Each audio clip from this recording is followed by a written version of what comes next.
say I had to answer questions. I thought we were just going to sit here. All right. We'll try to break it up a little bit with some questions. Yes, sir. Yes, hello, Mr. Lee. I just wanted to say first off that it's a distinct and sincere pleasure to have you here in Sacramento today.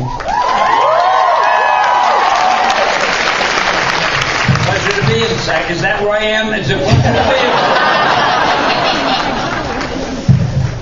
Two questions. One real quick one is it's great to see you, the longtime face of Marvel Comics in all the movies and your cameos. And then we also like the Easter eggs at the end of the movies. I'm wondering, A, how that came up to, be a reality and if it's going to continue. And then the bigger question being, I've been a Marvel supporter all my life. And I've gotten into a couple, combats with DC fans. Wait a minute. Can I hear an obscene word? There might be never to be uttered again, sorry.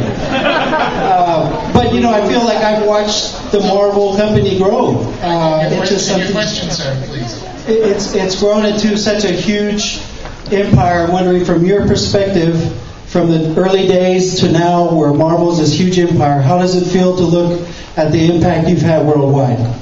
I'll show you why I'm such a great guest at these panels. You heard the question? I like to give an answer that really grips you. Feels good.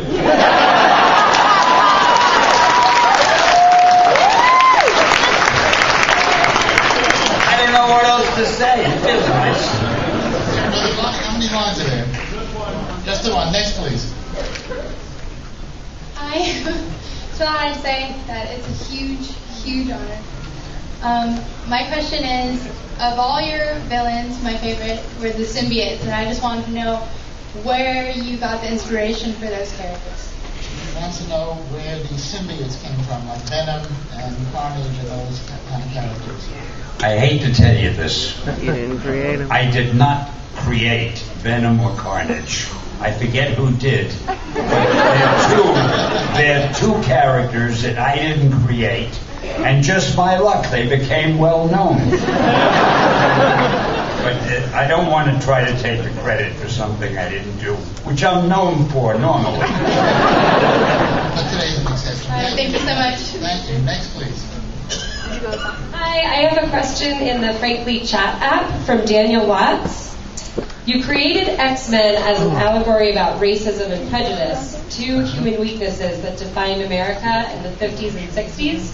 If you had created a superhero team today, what kind of real-life problems would you try to address with your comic? Can you summarize? If you created the X-Men today, what kind of real-world problems would they confront? Probably terrorism, pollution, the energy crisis. I don't know, I guess. And I'd still stick to bigotry. I think that's still a big problem in the world.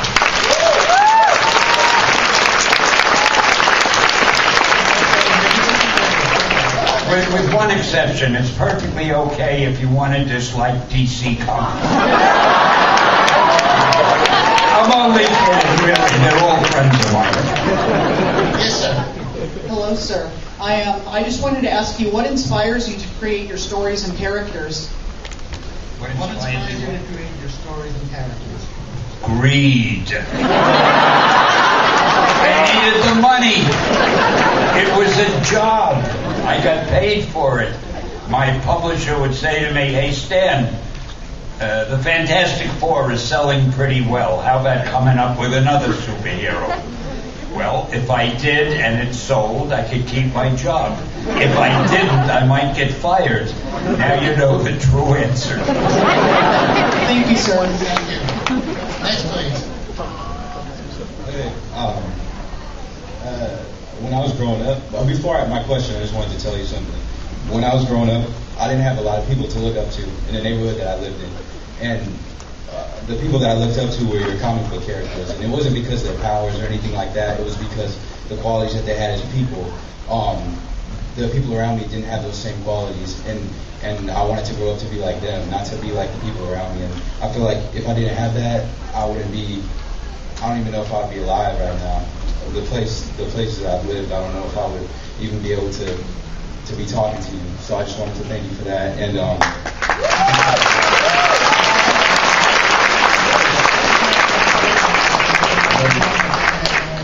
in the difficult situation, your character is a role model for them to be successful today. Thank you very much. So send me money. I got to tell you, it's incredibly frustrating. It's not that I don't hear. I heard you talk, but it's my audiologist says it's clarity. I have trouble making out. For instance, to me, it sounded like, and I did. I hear the sound and I can't make out the words, and I want to tear my hair out. What little is left. And I have the same problem with seeing. I know there are people there, but I only see a mask. My luck, him I can see. You had a question, sir. yeah, do you feel a disconnect with the characters because all these big movies are coming out, these huge movies, and they take liberties with them to change things around and stuff like that? I heard him say they take liberties with the movies. How does it feel about the Doesn't bother me because the movies are so successful, and I have nothing to do with the movies, and I get a lot of the credit for them, so I'm not going to complain.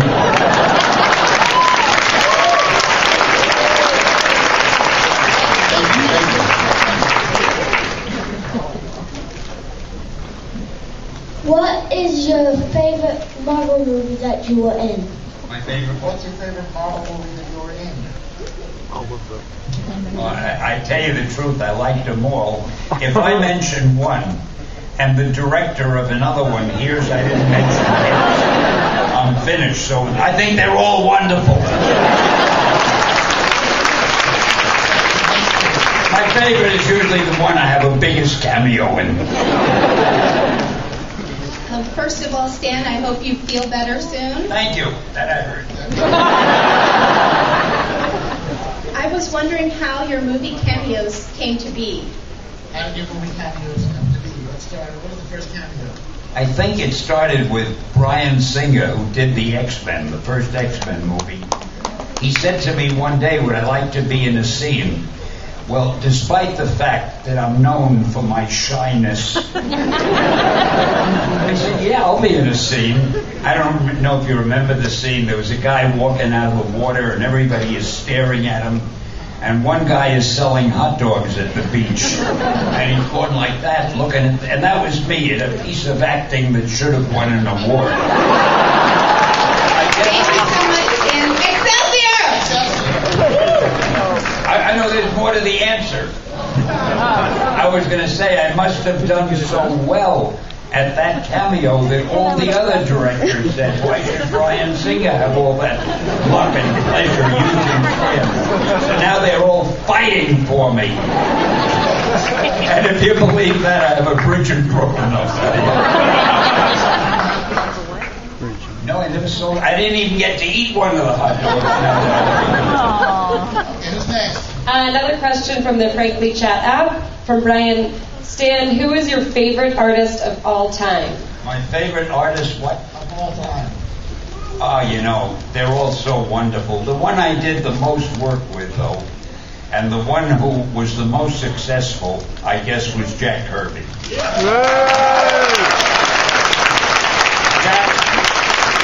Jack was an absolute genius. He could take any story and make it seem twice as exciting and twice as interesting by the way he drew it.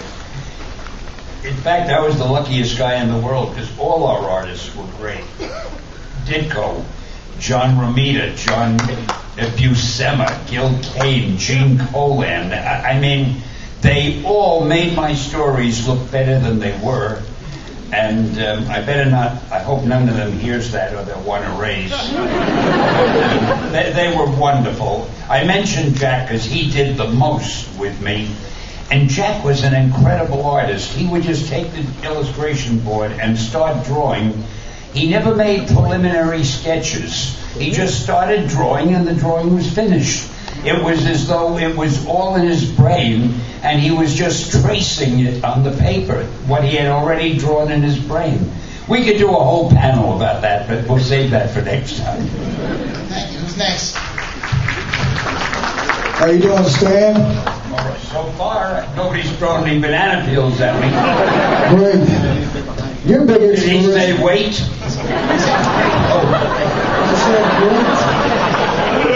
Your big inspiration behind this concept that I created with this superhero, and I just wanted to know, are you going to try to create new, contemporary, fresh heroes for today's generation, or are you going to still follow the old Marvel comic characters? He wants to know if you're creating any new characters these days. Oh, yeah. I'm not doing any new ones for Marvel, but I have a company called, I'm still with Marvel and with Disney because they bought Marvel, so now I'm with Marvel, I'm with Disney, oh boy. But I have my own little company called POW Entertainment, and of course you've all figured out that POW stands for Purveyors of Wonder, and we're doing a movie right now called The Annihilator. It's being done with a Chinese production company. It's going to be very big, not a Chinese movie for all over the world, a new superhero. We have a new superhero in India called Chakra, the Invincible, that you'll be seeing soon. And we have a few new ones we're working on that I can't tell you the names of, but we're doing them with American production companies. But I'm not writing the screenplay. I just come up with the idea for the story, and then we give it away to screenwriters who don't do nearly as good a job as I would do. So I'm keeping busy. I love coming up with these things, and I love talking about them. And the next time we get together, I did one called The Mighty Seven, which is on the, what network is it? Isn't that 97? Hub Network, HUB. It's mostly for kids. But The Mighty Seven is an animated movie, a full-length movie done in animation, as you figure, about 7 superheroes, and it's doing very well, and they're thinking of making a real movie out of it. So remember the name, The Mighty Seven. I believe you make a regular appearance in that, don't you? Oh, as a matter of fact, I bill it as the world's first reality superhero story because it has real characters, namely me. I'm one of the main characters. If you want to get a laugh, try and find it somewhere. On the Hub Network. Thank you, sir. Who's next? Hello. My question is, if you could be any one of the superheroes you created, who would that be and why? Well, if I had to be one, and I'd really rather be me, because the others don't go to comic book conventions, they don't know what they're missing. But I guess I'd want to be Tony Stark.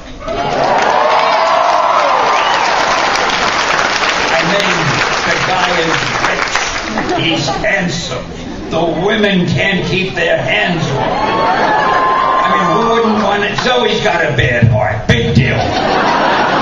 Who wouldn't want to be Tony Stark? Thank you. Thank you.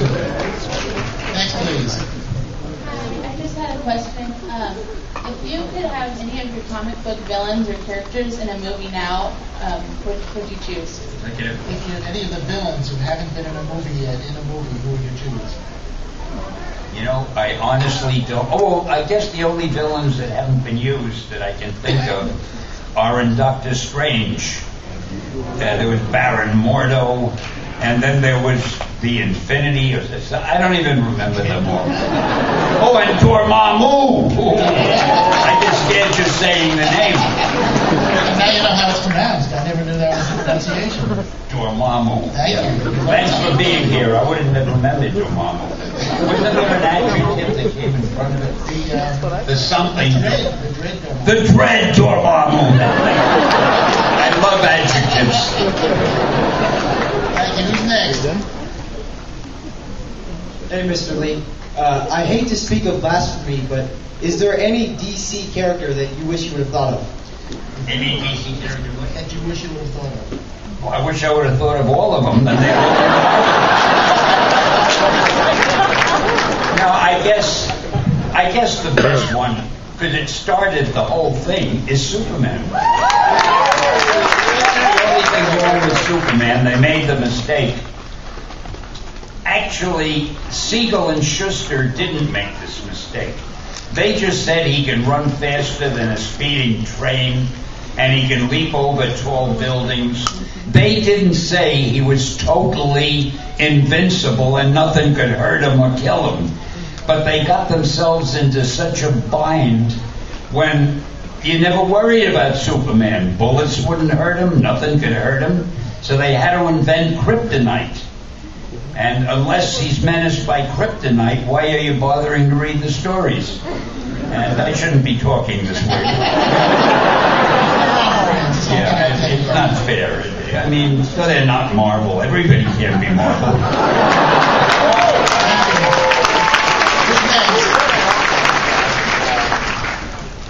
Mr. Stan the Man Lee.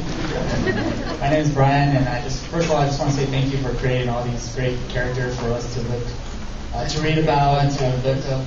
Oh, you're welcome. My question is what has been your favorite representation of your characters in film?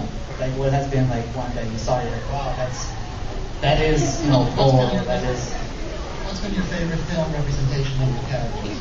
Oh, I loved them all. I loved Spider-Man, of course. Iron Man could have been better. I thought that Thor was great. Captain America, nobody thought it would be as good as it was. I was a little disappointed in the Fantastic Four because I thought they did what was the villain? No, not Galactus. Oh, Galactus 2.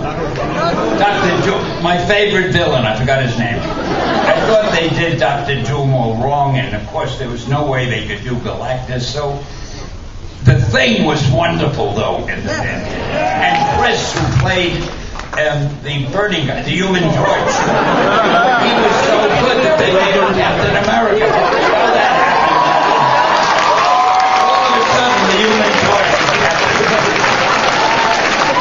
No, I love it. And I'm the only guy who starred in Daredevil, Ben Affleck.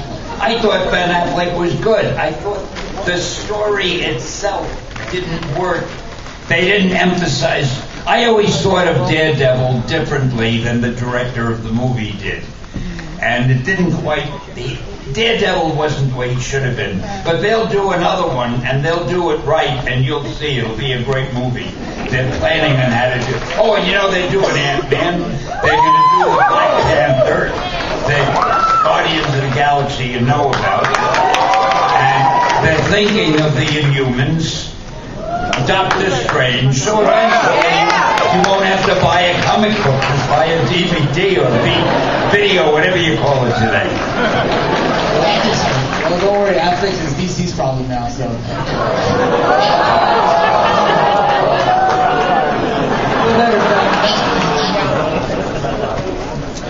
It feels terrible to be sitting up here. What did he say? What was that? Who's that? Where do I look? What did he say? Sorry, I don't hear you. All right. Who's next? It gives him a job. I actually hear you perfectly, but I don't want this man walking the street. I'm Dirk. I'm an international professional journalist. We're flew from Belgium to be here. And one of the print magazines I write for is all about inspiring people. So, what kind of advice would you give to people who aspire to get a job in a creative kind of business, who want to be creative and actually be able to make a living out of it? He's come all the way from Belgium to ask you this question. You could have written me a letter.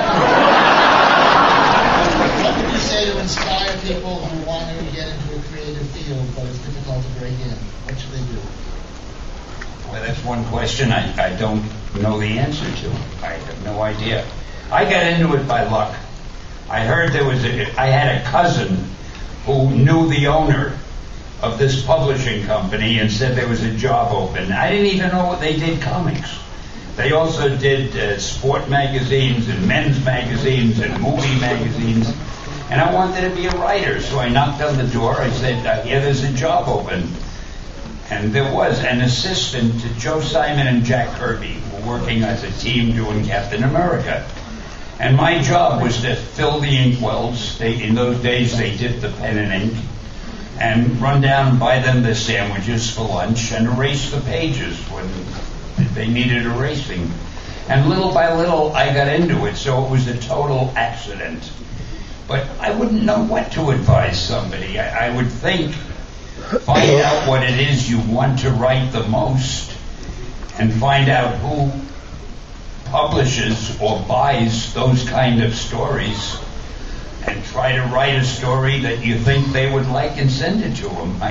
The toughest question in the world is, how do you get into a field like that? I honestly, I wouldn't know how to answer that if my own daughter asked me, which she did in the past, and I said, I don't know. Ladies and gentlemen, as you know, it's a abbreviated panel. I'm just getting started. Did you want to keep going? Yeah, I'm all right.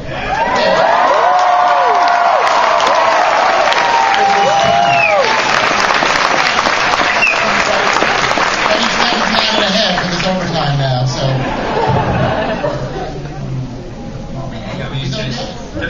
Does somebody else want to No.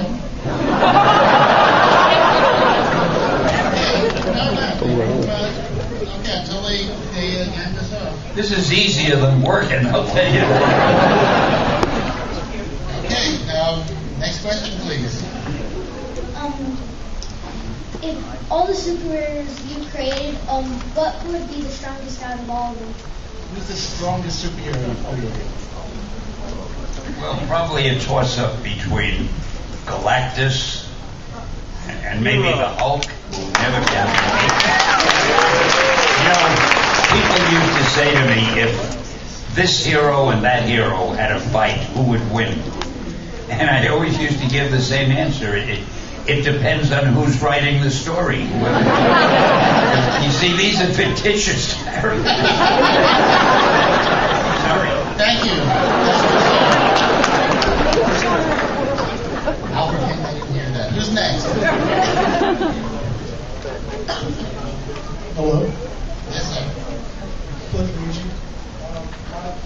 Major question is, I've been reading a lot of Marvel and DC over the years, and I've been wondering, why is it that in all the DC and Marvel crossovers, Marvel characters are always like eating dust?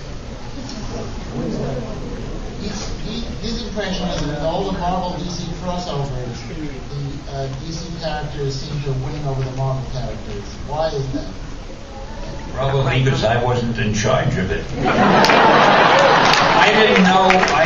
There's only one crossover I know about. Years ago when I was there, we did a Superman-Spider-Man crossover, and I guarantee you that Superman didn't win. It must have been a draw.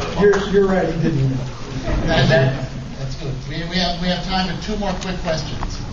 Where did that announcement come from? It's God whispering. Yes. That's like a scary thing God says to me. Yes. How did you get the idea of creating Marvel? How did you get the idea of creating Marvel? Well, if you mean the name Marvel, we were called Atlas Comics. I don't think that's what you meant, though. And when I did the Fantastic Four and the book started selling well and everything, I figured we ought to change the name of the company, get something better than Atlas. I love advertising. And I thought, let's get a name you could use in ads. And I thought of Marvel, which had been the title of the first book my publisher ever published a million years ago. 75 years ago, is that? That what it was? Called Marvel Mystery Comics or something. It featured the Submariner and the Human Torch, which I did not create. So I said, let's call it Marvel, because then I could use expressions like, make mine Marvel, and welcome to the Marvel Age of Comics. I mean, I love phrases like that. Now, I'll tell you a funny thing about that. When we changed our name to Marvel, DC was called National Comics. So they must have felt, hey, if they're changing their name, let's change our name. Now, National is a perfectly solid, good, respectable name. They actually paid somebody to do research and find a good name for them, and that somebody came up with DC. So we were, welcome to the Marvel Age of Comics, and they were, read DC. I They were no competition. They're friends of mine. Voice in my head coming, one more question. So who's next? Hi, my name's Dakota, and it's just an honor to be here with you. And I've been wondering, where did you come up with the idea for Spider-Man? Dakota, it's an honor to be here, and he wants to know where did you come up with the idea for Spider-Man? Well, I told this story so often, for all I know, it might even be true. I needed the Fantastic Four sold well, the X-Men did well, and my publisher said, come up with another hero. I wanted to keep my job. So I started thinking, and I saw a fly crawling on the wall. And I thought, boy, wouldn't it be cool if a superhero could stick to walls like an insect? No, I'm lying. I couldn't have said, wouldn't it be cool? I don't think the word cool, I think I probably said, wouldn't it be groovy? Because that was years ago. Anyhow, to make a long story short, I went to my publisher and I said, I got an idea for a character. I'll call him Spider-Man. And he's a teenager, and he's got a lot of personal problems, and he's got the powers of a spider. My publisher said that is the worst idea. Said, first of all, people hate spiders. You can't call a hero Spider-Man. Secondly, he can't be a teenager. Only sidekicks are teenagers. And thirdly, he can't have personal problems. He's supposed to be a superhero. And this went on and on. So I published the story myself in a book that we were going to kill. When you're killing a book, nobody cares what you put in the last issue. So I threw Spider-Man in, I had Ditko draw it, and I put it on the cover. The book sold like crazy. So my publisher came in to me when the sales figures came and said, hey, Stan, you remember that character Spider-Man of yours that we both liked so much? I swear, let's do a series, and that's how it happened.